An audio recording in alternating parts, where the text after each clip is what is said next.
Mesdames et messieurs, merci de choisir Canal Congo Télévision pour vous informer et bienvenue à cette grande édition du journal. Le président du mouvement de libération du Congo, Jean-Pierre Bemba Gombo, s'est entretenu le lundi 2 août 2021 avec les présidents et coordonnateurs nationaux des associations affiliées à son parti politique conduit par le secrétaire national chargé des relations avec les associations, partis et regroupements politiques du MLC Dongo Yemo Mobutu. Autre détail dans cet élément des héritiers Toubilane. C'est dans le strict respect des gestes barrières que l'ancien vice-président de la République et président national du mouvement de libération du Congo, Jean-Pierre Bemba Gombo, a reçu les présidents et coordonnateurs nationaux des associations affiliées à son parti politique. Conduite par le secrétaire national chargé des relations avec les associations, partis et regroupements politiques du MLC Dongo Yemo Mobutu, cet échantillon de la conférence des présidents et coordonnateurs nationaux des associations pro-MLC a reçu le mot d'encouragement de leur mentor politique.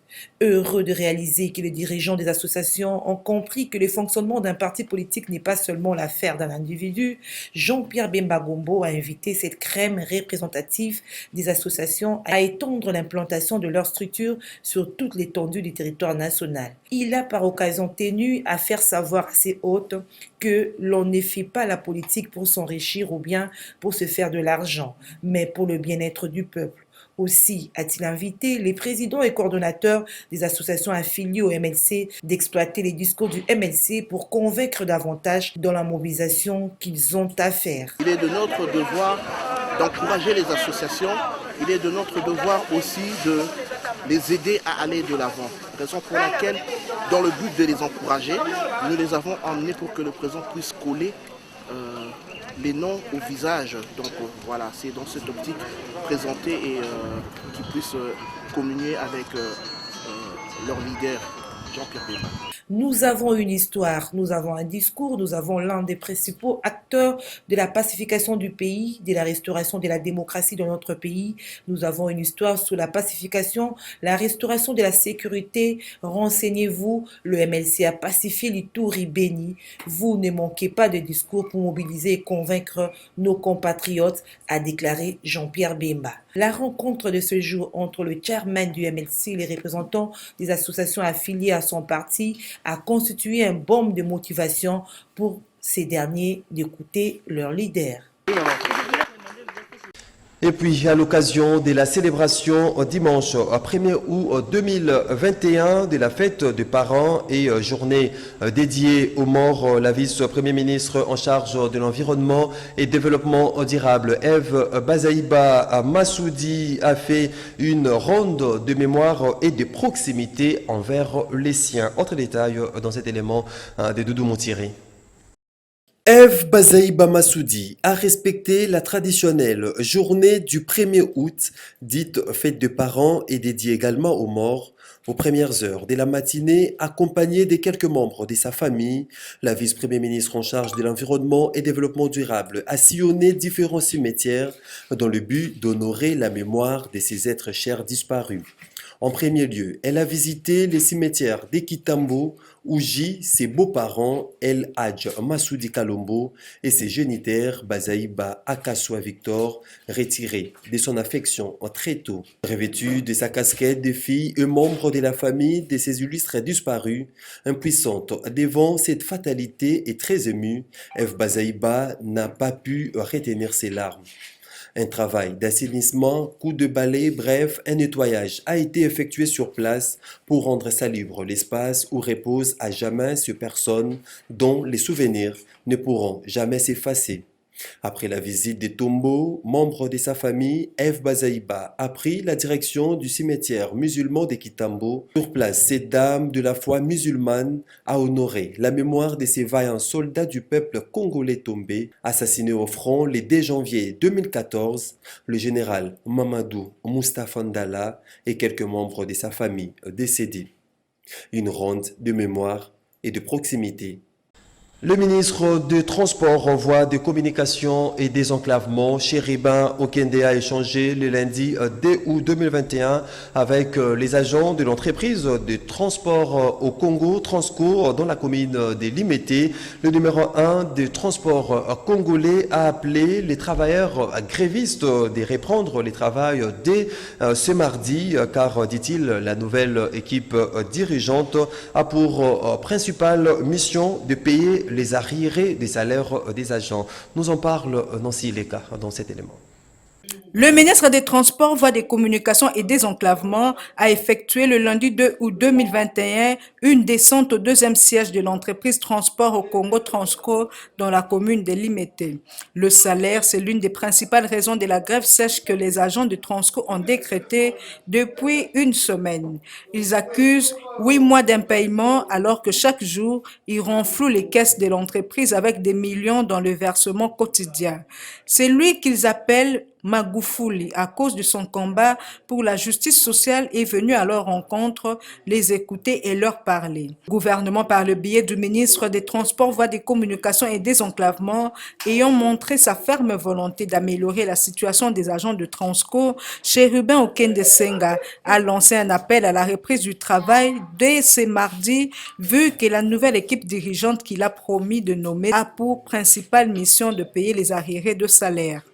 Tango na sali rapport bakonzi ya likolo nanga ba rappeler balobi me biso pe na kati ya conseil des ministres tolandaki ba instruction ya président de la république d'une manière générale président de la république alobaki tokoka kotia hors d'état de nuire tous les mauvais gestionnaires o ba nyonso bazali na présomption négative ya mauvaise gestion. Malgré les agitations de quelques agents radicalisés qui ont lancé des colibés au ministre, la majorité a compris le message et promet par l'entreprise d'un des meneurs du mouvement de grève, Olivier Awazi, de reprendre avec le travail. Ainsi, les routes de Kinshasa vont à nouveau recevoir le bus Transco avec ses tarifs sociaux appréciés par tous. Et sachez que le nouveau membre du conseil d'administration des Transco ayant comme directeur général Chief Chipamba a été installé ce mardi 3 août 2021 lors d'une cérémonie de remise et reprise présidée par le secrétaire général au transport Dona Bagula. Cette cérémonie de passation de pouvoir entre le comité entrant et sortant marque donc la reprise des activités paralysées récemment dans cette entreprise. Nancy Ileka, encore une fois de plus. Le nouveau leadership à la tête de la société de transport public Transco a été installé ce mardi 3 août 2021. C'était lors d'une cérémonie de remise et reprise présidée par le secrétaire général au transport Dona Bagula. Laurent Boyombe, président du conseil d'administration ad intérim, Chief Chipamba, directeur général intérimaire, et Pierre Lutangawanga, directeur général adjoint à titre intérimaire, ont échangé les documents administratifs avec les dirigeants sortants. Les procès-verbaux ont été signés sous réserve des données en cours à intervenir. Le DG sortant, Blackson Bongi, a dans son mot de circonstance a rappelé l'importance qu'a Transco dans la vie sociale des Congolais. Nous remercions toutes les autorités, les défis sont énormes. Transco est une entreprise qui a un statut d'établissement public. Son rôle il est stratégique très important pour les pays. Pour sa part, le directeur général ad intérim, Chief Chipamba, a relevé le fait qu'il hérite d'une société en décadence, mais qui doit absolument être relevée. Je m'en vais dire merci à son Excellence, Monsieur le Président de la République, chef de l'État, au Premier ministre, au chef du gouvernement, ainsi qu'au ministre qui a placé en nous la confiance, trouvant en nous des personnes utiles, aptes à affronter cette réalité de la société Transco, qui est une entreprise malade, en faillite, et qu'il faudrait relever de la déchéance. Cette cérémonie de remise et reprise marque donc la reprise des activités à Transco. Chief Chipamba a entre autres missions d'amorcer le processus de paiement des arriérés de salaire que les agents attendent depuis 8 mois. C'était d'ailleurs ça la principale raison de la grève sèche déclenchée depuis le lundi 26 juillet 2021. D'un ministère à un autre, en séjour à l'est de la République démocratique du Congo, le ministre des Droits humains, Albert Fabrice Puela, s'est imprégné lundi des conditions de vie des prisonniers et des difficultés des agents de la prison de Bukavu dans la province du Sud Kivu. Suivez. Les visites interdites à la prison centrale de Bukavu, la principale de cette ville du Sud Kivu à l'est de la République démocratique du Congo, où séjourne le ministre congolais des droits humains, Albert Fabrice Puela. Pas de visite pour cause de coronavirus, pénalisant une certaine catégorie de prisonniers. Et c'est le lundi 2 août 2021 que ce membre du gouvernement, Sama Lukonde et son convoi ont mis pied à ces centres pénitentiaires. Surpopulation carcérale et ses désastreuses conséquences, insécurité alimentaire, cellules sans toit, les principaux mots. Le directeur de la prison, Youssoufou Maliki, envisage de partenariats pour pallier à certains déficits et plaide pour la séparation de la maison d'arrêt et de la prison. Lorsque le gouverneur de province s'active pour la délocalisation de ce centre d'incarcération, estimant que sa présence au cœur de la ville expose des pensionnaires, et le ministre Puela, en itinérance dans cette partie orientale du pays, de présenter l'état des choses. Un personnel pénitentiaire non mécanisé et pour la plupart non payé. C'est aussi le cas de la prison centrale de Bukavu. Avec un personnel de 38, il n'y a que 8 personnes qui sont mécanisées et qui sont payées. Les 30 autres ne le sont pas. Vous comprenez donc aisément que c'est la voie ouverte à la tracasserie auprès des visiteurs des prisonniers. C'est une situation qui a été héritée, mais pour laquelle je pense que nous devons fournir des efforts en tant que membres du gouvernement, chacun ce qui le concerne. Nous le dirons à Madame la ministre d'État pour qu'on prenne langue avec les ministères de la fonction publique pour que ces compatriotes qui travaillent et qui prennent des risques soient mécanisés et qu'ils bénéficient du salaire qu'il faut. Mise en service en 1928, pourtant construite 6 ans plus tôt pour seulement 500 personnes, la prison centrale de Bukavu regorge actuellement 1507 pensionnaires, 3 fois plus que sa capacité d'accueil. Rendons-nous à présent à l'Assemblée nationale où les députés de l'Ituri et Nord Kivu se sont opposés à la prorogation de l'état des sièges. Ils ont décidé de ne pas assister à toute plénière visant une 5e prorogation de l'état des sièges. Ils exigent l'évaluation générale des actions menées dans le cadre de l'état de siège décrété en Ituri et au Nord Kivu. Ils, ce sont les députés de l'Ituri et du Nord Kivu ainsi que leurs alliés. Ces députés ont décidé de bouder toute plénière qui sera convoquée pour ce motif. On a assez diabolisé les députés, disent-ils. Il est temps que toutes les lumières soient faites sur ce qui se passe dans l'Est de la République. Ces députés nationaux ne veulent pas que l'armée se cache derrière ce qu'ils qualifient de secret défense. Ces députés nationaux ne veulent pas que l'armée se cache derrière ce qu'ils qualifient de secret défense, surtout que le chef de l'État lui-même a constaté et a affirmé qu'il régnait la mafia au sein de l'armée. Les députés nationaux de l'Ituri et Nord Kivu appellent à cet effet toutes les organisations de la société civile de ce coin à rejeter en bloc toute prorogation de l'état de siège. Dans le même chapitre, Maître Clément Moussa Kayembe, cadre de l'ECD de Martin Fayoulou Madidi, approuve la démarche des élus de l'Ituri et du Nord Kivu qui ont séché la plénière de ce mardi à l'Assemblée nationale consacrée à la prorogation de l'état du siège dans les provinces du Nord Kivu et de l'Ituri. Il s'est exprimé au micro de Dadi Louindamo. La démarche des élus du Nord Kivu et de l'Ituri exigeant l'évaluation générale de l'état de siège avant toute autre prorogation est soutenue par Maître Clément Moussa Kayembe, cadre de l'ECD. Ceux qui sont sur terrain et qui veulent bien la paix, ils nous disent. Ils disent à ceux qui ont la passerelle du pouvoir que ça ne va pas. Il y a quelques jours, mais il y a eu presque un carnage. Mais quelle est la nécessité de cet état d'urgence? Nous l'avons dit il y a quelques jours que l'état d'urgence avait une mission d'appliquer un accord aussi facilement. C'est l'impression que nous avons. Aujourd'hui, admettons que ceux qui étaient au Parlement étaient de vrais représentants de la population. Ils vous disent que non, ça ne va pas. Faisons ça, suivons ces chemins. Vous dites non, ça va. C'est comme l'histoire que nous avons connue dans ce pays, les livres d'or. Vous avez déjà vu ça? C'est comme cette histoire des livres d'or. Non, le pays va très mal. Les Congolais en souffrent, qu'ils soient au nord, au sud, à l'est ou à l'ouest. On ne peut que mettre fin à cette histoire.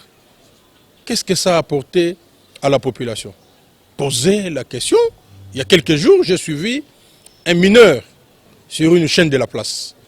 Mais si les gens pouvaient écouter ne fût-ce que les enfants, je pense que le problème serait réglé.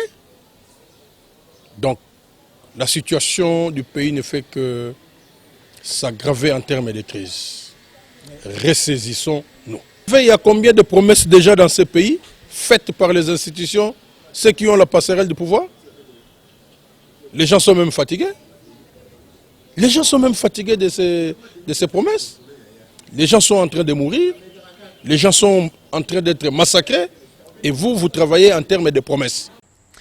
Et puis sachez en plus bref que le 6 confessions religieuses était en conférence de presse ce mardi au siège de la commission d'intégrité et médiation électorale. Le pasteur Dodo Okamba, leur porte-parole, a contesté les affirmations reconnaissant au seul président et vice-président de leur plateforme les prérogatives de convoquer la plénière ou déposer le procès verbal de désignation de membres délégués à la CENI, tout en rassurant qu'ils demeurent unis au sein de leur plateforme.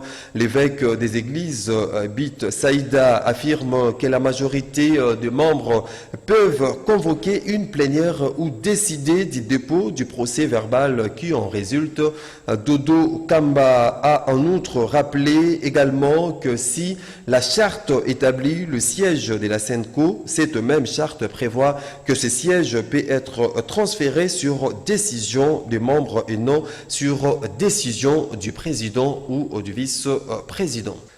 L'ancien Premier ministre et sénateur Augustin Matata Apogno, visité ce mardi par des policiers. D'après son témoignage, sa résidence a été vandalisée. La porte de sa chambre où il était couché en repos médical a été cassée.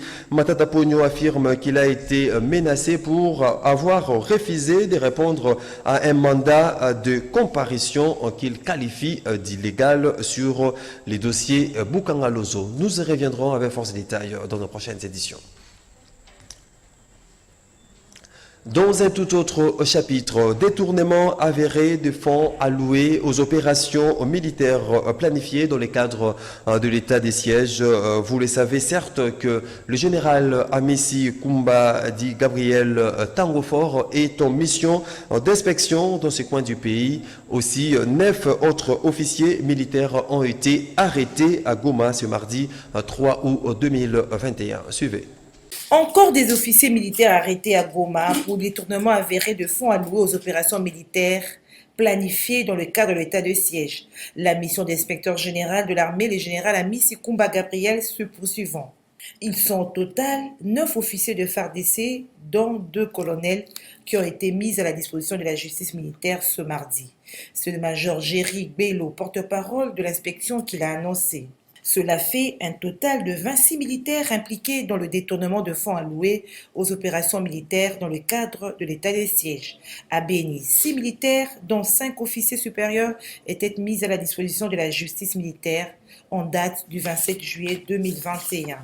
11 autres officiers, dont un de la police, avaient été arrêtés la précédente semaine et sont toujours détenus à la prison de Bunia. Rappelons que cette mission du général d'armée Gabriel Amissi avait été lancée à Kinshasa au niveau des services centraux de l'armée. Entre-temps, une nouvelle attaque de forces démocratiques alliées à DEF a fait au moins 17 morts, dont 12 hommes, 3 femmes et 2 enfants, dans la soirée du lundi 2 août 2021 à Zangoluka, dans le territoire du Roumo, limitrophe avec le territoire de Béni. Une zone secouée depuis plusieurs semaines par des attaques sanglantes de la rébellion ADEF. Et puis, les réactions vont dans tous les sens après la dénonciation par l'inspecteur général de la police nationale congolaise ville de Kinshasa, le général Silvano Kasongo, des recrutements illicites au sein de certains commissariats de police. Si, de son côté, Prince Epenge, président de l'ADD Congo, responsabilise le général Silvano Kasongo de cette situation. Par contre, Emmanuel Kabengele, coordonnateur national du réseau pour la réforme du secteur de sécurité et justice, parle, lui, d'un problème de la non-application de la loi en matière. Ils se sont exprimés tour à tour au micro des Modestes Jutileo et d'Adilou Indamo.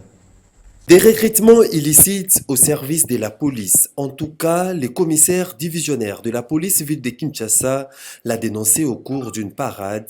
Ce pratique condamnable devenue monnaie courante dans différents sous-commissariats de la capitale.